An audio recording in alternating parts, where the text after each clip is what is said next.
मैं बात यहीं से शुरू करता हूं कि पूजा ने कहा कि औरतों को 130 साल लगेंगे पुरुषों के बराबर सैलरी पाने में, और ये जो पीड़ा है, शायद इसी पीड़ा ने औरतों को इतना अपमानित किया कि औरतें अपना औरत होने का अस्तित्व भूलकर बहुत हद तक पुरुष होने की दौड़ में लग गई। बहुत पहले पुरुषों की सत्ता ने समझ लिया था कि औरतें उनसे ज्यादा सुपीरियर हैं। हमारे भारत में अर्धनारीश्वर की कल्पना की गई कि परमात्मा आधा पुरुष है और आधा स्त्री, और हमारे यहाँ कहा गया कि ज्ञान की देवी सरस्वती हैं, शक्ति की देवी दुर्गा हैं और धन की देवी लक्ष्मी। ये तीन चीजें जो हैं मिल करके हमें पूरा संसार देती हैं। और आदमी अपने जीवन में चाहता क्या है?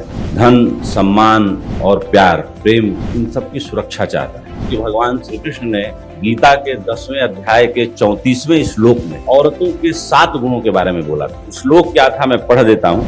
मृत्यु सर्वहरश्च मुदश्च भविष्य भविष्यताम कीर्ति श्रीवाक्य नारीणाम कीर्ति मेधा धृति क्षमा। कहते हैं अक्षरों में जैसे कहा उन्होंने कि मैं ओंकार हूँ, समासों में कहा कि मैं द्वंद्व समास हूँ, समय में कहा कि मैं अक्षय काल हूँ, उसी तरह से इस 34वें श्लोक में उन्होंने कहा मैं ही सबको जन्म देने वाला हूँ और मैं ही सबका सर्वनाश करके अपने में समाहित कर लेने वाला हूँ। मैं ही वर्तमान हूँ, मैं ही भविष्य हूँ। जिस प्रकार से तुम शब्दों में मुझे ओंकार ओम के रूप में जानते हो, पर्वतों में हिमालय के रूप में जानते हो, गायों में कामधेनु के रूप में जानते हो, और गुणों के बारे में मैंने बताया, उसी तरह से मैं स्त्रियों में कीर्ति हूँ। अगर स्त्रियों में तुम मुझे देखना चाहते हो तो स्त्रियों में मैं श्री हूँ, कीर्ति हूँ, मेधा हूँ, धृति हूँ, क्षमा हूँ। इन सारे गुणों के बारे में भारत में या पश्चिम में जितने विचारक हुए उनमें सभी ने कहीं न कहीं बड़ा कठोर और बड़ा डिमीनिंग बातें की स्त्रियों के बारे में। यहाँ तक कि महात्मा बुद्ध ने भी ये कह दिया,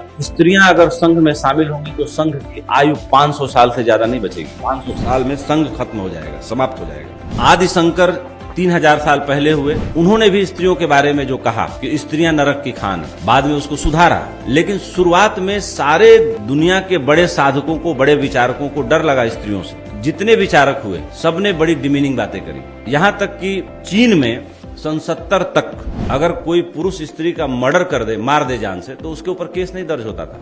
यानी कि 55 साल पहले तक स्त्री के मर्डर पे कोई मुकदमा दर्ज नहीं होता था वहां पे। यहाँ तक कि चीन में जब बच्चियां पैदा होती थी और थोड़ी सी बड़ी होती थी तो उनको लोहे के जूते पहनाए जाते कि उनके पैर विकसित न हो, और वो जब किसी सभा में, महफिल में जाए तो पुरुष का कंधा पकड़े बिना चल न पाए। अकेले वो चलने की क्षमता ही नहीं रखती। तो ये जो पीड़ा गुजरी है औरतों के ऊपर, इसने औरतों को मजबूर किया कि हम क्यों न इसी रास्ते को अपना लें जो पुरुष जैसा ही है। क्योंकि पुरुष होने में सम्मान मिल रहा है, औरत होने में तो सिर्फ अपमान ही अपमान, वेदना ही वेदना, मुश्किल ही मुश्किल। लेकिन एक उम्मीद की किरण भी है। ये जो बातें मैं आपको बता रहा हूँ ये सब लगभग 50 साल पहले के आसपास की बातें हैं। उससे पहले तो स्थितियां और ज्यादा खराब थी। जब भगवान श्री कृष्ण औरतों के इन गुणों के बारे में बात करते हैं, मुझे ये बात समझ में आती है, मैं इस बात को बड़े गहरे से शिद्दत से महसूस करता हूँ कि ये दुनिया सुंदरतम और बेहतर से बेहतर तब बनेगी जब स्त्री अपने स्त्रीत्व को पूरा उपलब्ध हो जाएगी। अभी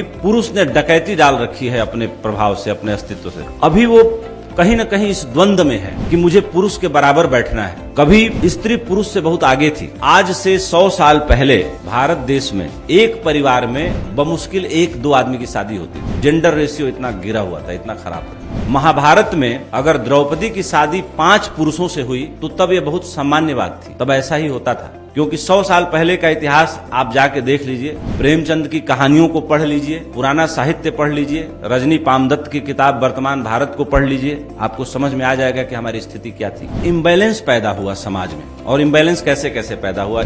हमारे यहाँ ऋषि मुनियों ने पुरुषों के लिए कुछ नियम बनाए। हालांकि पुरुषों ने कोई नियम माना नहीं, सबसे ज्यादा नियम उन्होंने ही तोड़ा, लेकिन स्त्रियों ने नियम माने और बहुत सालों तक माना, हजारों सालों तक इस यात्रा को पूरा किया। नियम बनाए कि पुरुष वर्जिश व्यायाम करेगा, कसरत करेगा। यानी कि पुरुष मस्कुलर था, स्त्री कोमल थी। जो कुछ भी सुंदर प्रकृति में है वो स्त्रीलिंग से जोड़ा गया। तो स्त्री के लिए क्या बनाया? स्त्री के लिए कहा कि भाई गायन, नृत्य, पाक शास्त्र, कला, ये स्त्री को दिया की घड़ी मिला के आप 50 साल गिन लीजिए। पुरुष ने दुनिया पे शासन इसलिए किया कि वो मस्कुलर था, ताकतवर था। अब मस्कुलर ताकत की कोई जरूरत नहीं रह गई। अब इस दुनिया में वही शासन करेगा जो ज्यादा क्रिएटिव होगा। और मैं कृष्ण की इस बात से सहमत हूँ कि ये पहला मौका आया है कि स्त्रियां सही अर्थों में अब 50 साल में इस पूरी पृथ्वी पर औरतों का शासन होगा, पुरुषों का शासन नहीं होगा। पुरुष ने सिर्फ एक कारण से शासन किया कि वो मस्कुलर था, ताकतवर था। तब जंगल में वो लकड़ी काट के लाता था, सारे साजो सामान वो जुटाता था, सारा घर गृहस्थी वो चलाता था। अब इस सब की जरूरत रह नहीं गई, विज्ञान ने सब हल कर दिया। आर्टिफिशियल इंटेलिजेंस के जमाने में आप लोगों को ये बात जान के हैरानी होगी कि जितने बेस्ट मॉड्यूल बनाए गए हैं आर्टिफिशियल इंटेलिजेंस के, वो सब औरतों ने बनाए हैं। उसमें पुरुषों का केवल 10% योगदान है। मेरा मानना है कि पुरुष जैसी होने में उसकी गरिमा नहीं, उसकी गरिमा है पूरा स्त्री हो जाने में, अपने पूरे अस्तित्व को पा लेने में। जब तक ये भटकाव रहेगा तब तक ये लड़ाई भी रहेगी, ये द्वंद्व भी रहेगा, और तब तक स्त्रियों के मन में ये पीड़ा भी रहेगी कि हमें समान वेतन क्यों नहीं मिलता, हमें 130 साल लग जाएंगे।